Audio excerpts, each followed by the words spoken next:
ఓం గం గణపతయే నమః. స్వర్ణలక్ష్మి నమస్తే అస్తు పరబ్రహ్మ స్వరూపిణి రాజ్యం దేహి ధనం దేహి సర్వకామాంచ దేహి మే. ఈ వీడియో చూస్తున్న ప్రతి ఒక్కరికి గణపతి యొక్క కృపతోటి మంచి ఇంటెలిజెంట్గా ఉండాలని, స్వర్ణలక్ష్మి అమ్మవారి యొక్క కృప అందరి మీద ఉండాలని, ఈ స్వర్ణలక్ష్మి యొక్క కృప వలన ప్రతి ఒక్కరికి బ్రహ్మజ్ఞానం కలగాలని, తద్వారా ప్రతి ఒక్కరికి రాజ్యాధికారము, ధన ప్రాప్తి, అన్ని కోరికలు నెరవాలని చెప్పేసి కోరుకుంటూ, మేషరాశి వారికి 2026 సంవత్సరంలో ఫిబ్రవరి మంత్ ఎలా ఉందో తెలుసుకుందాం.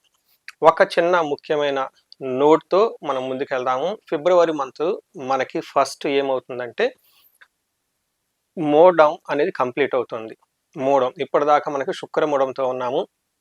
ఈ మోడం ఎప్పుడైతే కంప్లీట్ అయిపోతుందో అక్కడి నుంచి మనకు ముహూర్తాలు స్టార్ట్ అయిపోతాయి. రెండోది ముఖ్యమైన మోస్ట్ ఇంపార్టెంట్ ప్రతి ఒక్కళ్ళు తెలుసుకోవాల్సిందంటే మనకి 15వ తారీఖు మహాశివరాత్రి స్టార్ట్ అవుతుంది. పర్వదినము జన్మకో శివరాత్రి అంటారు. అంటే ఒక్క శివరాత్రి పండుగ గనక ఈ జన్మలో మనం కరెక్ట్గా చేసుకోగలిగితే ఇంకా నెక్స్ట్ జన్మలు అనేది ఉండని చెప్పేసి మనకి శివ పురాణాలు లాంటి పురాణాలు చెప్తూ ఉంటాయి.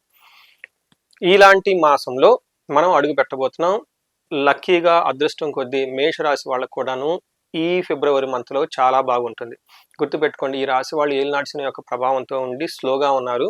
కానీ ఈ మంత్ ఫిబ్రవరి మంత్ వీళ్ళకి చాలా చక్కగా ఉంటుంది. అన్ని గ్రహాలు ఒక 40 రోజుల పాటు అనుకూలంగా ఉంటుంది. పర్టికులర్గా ఫిబ్రవరి మంత్ చాలా బాగుంటుంది. మనం వివరాలు కనుక చూసుకుంటే ఇందులో ఉన్న నక్షత్రాలు అశ్విని 1, 2, 3, 4 పాదాలు, భరణి 1, 2, 3, 4 పాదాలు, కృతిక ఫస్ట్ పాదం అంతా ఇందులో ఉంటారు. దీనితో పాటు పేరు బలం కనుక చూసుకుంటే మనం చూ, చే, చో, లాలీలో ఆ అన్న లెటర్స్ అంత వాళ్ళు కూడా ఇందులో ఉంటారు. ఈ గ్రహంలో ఈ మాసంలో మనకు ఒక ఇంట్రెస్టింగ్ అయిన కూడా ఉందండి. అదేంటంటే 4 గ్రహాలు మారుతూ ఉన్నాయండి. అవేంటి అంటే మనకి మారేది ఫస్ట్ శుక్రుడు 6వ తారీఖున మారుతున్నారు, బుధుడు 3వ తారీఖున మారుతున్నారు, సూర్యుడు 13వ తారీఖున మారుతూ ఉన్నారు ఒక్క రాశిలో నుంచి ఇంకో రాశికి. అయితే మంత్ ఎండ్లో కుజుడు కూడా మారుతూ ఉన్నాడు. ఇలా ఈ యొక్క 4 గ్రహాలు మారటంతో పాటు మేషరాశి వాళ్ళకి అదృష్టం రాబోతుంది అని గమనించుకోవాలి. ఏ విధంగా అదృష్టం రాబోతుంది అంటే మన మహర్షులు లఘు గోచారము, సూక్ష్మ గోచారం అన్న ఒక కాన్సెప్ట్ ద్వారా ఎక్స్ప్లెయిన్ చేశారు. ఎలా చెప్పారంటే ఈ ఫిబ్రవరి మంత్లకి విత్తలాభం, శుచం, పుష్టిం, అభయం. గుర్తుపెట్టుకోండి, విత్తలాభం, శుచిం, పుష్టిం, అభయం. ఈ విధంగా వీళ్ళకి చక్కగా అనుకూలంగా ఉండబోతుంది. వీటి మీనింగ్ ఏంటంటే విత్తలాభం అంటే వీళ్ళకి ధనం ప్రకారంగా ధన ప్రవాహం చాలా బాగుండే అవకాశం ఎక్కువగా ఉంటుంది. ఆరోగ్యంగా పుష్టిగా ఉంటారు.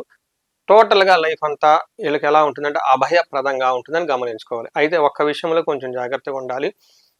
బుధుని వల్ల వీళ్ళకి కొంచెం శుచ్యం అంటే ప్రొఫెషన్లో కానివ్వండి, కొంచెం మానసిక ఆందోళన ఎక్కువగా ఉండే అవకాశం ఎక్కువ ఉందని గమనించుకోవచ్చు. అది కూడాను ప్రొఫెషనల్ మ్యాటర్స్లో ఎక్కువ ఆందోళన కలిగే వ్యవహారంగా ఉంటుంది. ఇది తప్పక మిగతా అంతా ఈ రాశి వాళ్ళకి ఈ మాసం అంతా చాలా బాగుంటుందని గమనించుకోవాలి.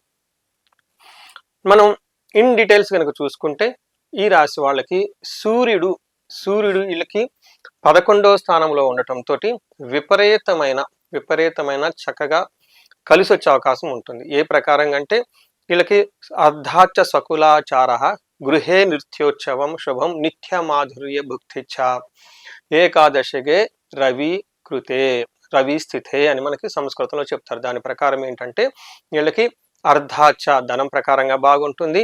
కులాచార అంటే మీ కులానికి సంబంధించిన ఆచార వ్యవహారాలు, పెద్దలు చెప్పిన మాటలు చక్కగా వింటూ ఉంటారు.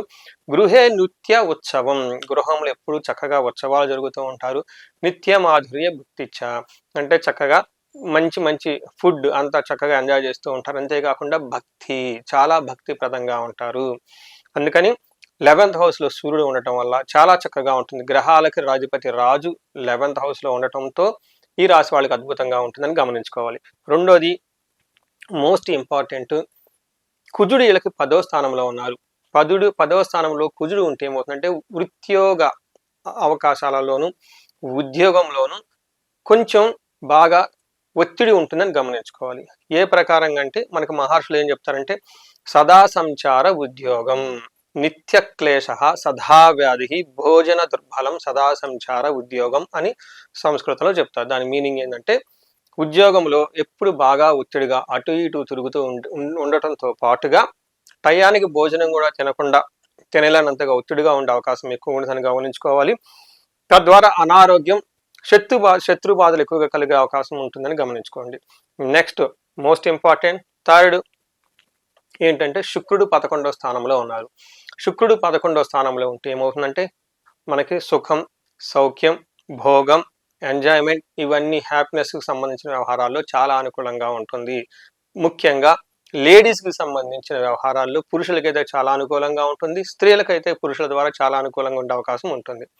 మనకి మహర్షుల సంస్కృతిలో ఏం చెప్తారంటే ఆరోగ్య అర్ధలాభంచ సంతోషం వస్త్రలాభ కృత్, అంతేకాకుండా యత్న కార్యానుకూలత్వం ఏకాదశే శుక్రే భవేత్. అంటే 11వ స్థానంలో శుక్రుడు ఉండటం వల్ల వీళ్ళకి ఏమవుతుంది, ఆరోగ్యం బాగుంటుంది, అర్ధలాభం బాగుంటుంది, సంతోషంగా ఉంటారు, వస్త్రాలు కొనుక్కుంటారు, షాపింగ్ చేస్తూ ఉంటారు.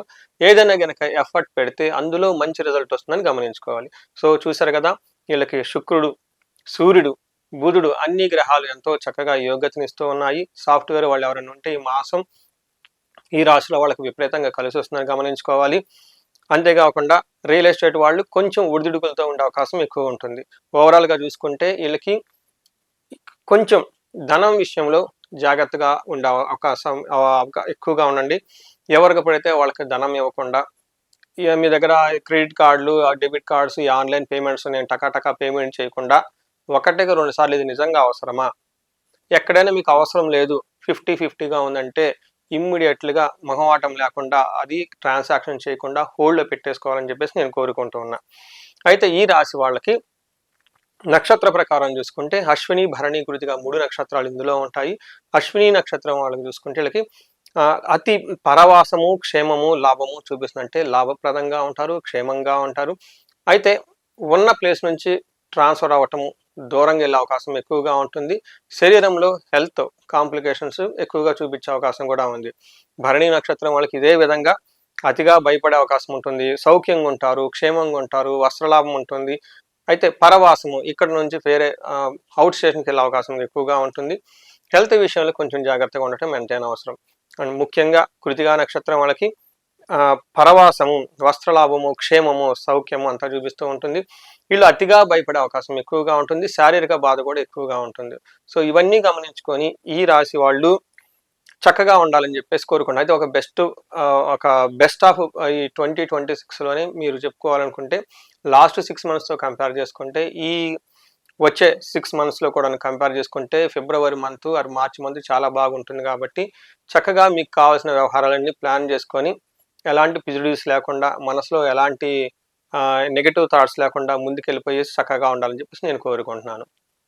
ఈ రాశి వాళ్ళకి పరిహారం చూసుకుంటే వీళ్ళకి కుజుని వల్ల కొంచెం ఇబ్బంది పడుతున్నారు కాబట్టి వృత్తిరీత్యా వీళ్ళకి సుబ్రహ్మణ్యేశ్వర స్వామి స్తోత్రం చదవటము, జంట నాగులు ఉంటాయి ప్రతి చోట, ప్రతి ఊళ్ళో ఉంటాయి.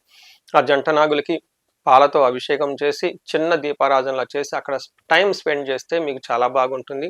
వీటితో పాటుగా ఈ రాశి వాళ్ళకి శని యొక్క ప్రభావం ఎక్కువగా ఉండటంతో శనికి సంబంధించిన శని సంపూర్ణ శాంతి పూజలు, దక్షిణ కాళీ అమ్మవారి యొక్క జపము ఇవి చేయించుకుంటూ ఉండటంతో పాటు శని పాశుపత అభిషేకం చేయించుకుంటే శని పెట్టే బాధల నుంచి చాలా వరకు విముక్తి వస్తుంది. అంతేకాకుండా ఈ రాశి వాళ్ళకి అష్టైశ్వర్యాలు కలగటానికి, లేదంటే బిజినెస్ శుభప్రదంగా ముందుగా జరగటానికి, బిజినెస్లో సక్సెస్ రావటానికి, ఎక్కడైనా ఎవరి దగ్గర ధనం కనుక ఆగిపోయి ఉంటే స్వర్ణలక్ష్మి విశేష హోమము, లేదా స్వర్ణలక్ష్మి కుబేర పాశుపతము, లేదంటే కుబేర పాశుపతము ఇలాంటి కనుక ఏమైనా చేసుకుంటే ధన ప్రవాహం ఎక్కువ వస్తుంది. ఈ టైంలో ఇంకొక ముఖ్యమైన విషయం, ప్రతి ఒక్కరికి స్టూడెంట్స్కి ఎగ్జామ్స్ ఉంటాయి కాబట్టి ఈ ఎగ్జామ్కి సంబంధించిన టైంలో గ్రేడ్స్ ఎక్కువగా రావడానికి, కాంపిటేటివ్ స్పిరిట్స్ ఉన్న వాళ్ళకి చక్కగా ఒక మంచి ప్రోగ్రామ్ లాగా డిజైన్ చేస్తున్నాము, చేయటం జరిగింది. అందులో ముఖ్యంగా చాలా మందికి తెలవంది ఏమంటే విద్య బాగా రావటానికి మనకి బాగా 3 రకాలైన దేవతల్ని ఉపాసన చేయవలసి ఉంటుంది. ఒకళ్ళు మేధా దక్షిణామూర్తి, హయగ్రీవ దేవుడు, 3 నీలా సరస్వతీదేవి. మీ యొక్క ఇండివిడ్యువల్గా జాతకాన్ని చూసుకొని మీ జాతకానికి ప్లస్ మీ యొక్క కుల ఆచారానికి సంబంధించి ప్లస్ మీ యొక్క బాబుకి సంబంధించిన సంకల్పాన్ని బట్టి ఆ యొక్క ఏ దేవతను గనక ఉపాసన చేస్తే బాగుంటుందని తెలుసుకొని ఉపాసన చేయటం మంచిది. ఇందులో భాగంగా జపాలు చేయించడం, అభిషేకాలు చేయించడం, తర్వాత హోమాలు గనుక చేపించగలిగితే ఇష్టసిద్ధి కలిగి అనుకున్న గ్రేడులు, అనుకున్న ర్యాంకులు ఈజీగా వచ్చే అవకాశం ఎక్కువగా ఉంటుంది. సో, ఈ రాశి వాళ్ళకి ఈ మాసంలో అష్టైశ్వర్యాలు కలగాలని, భోగభాగ్యాలు కలగాలని, సంతోషంగా ఉండాలని చెప్పేసి నేను కోరుకుంటున్నాను. నమస్తే.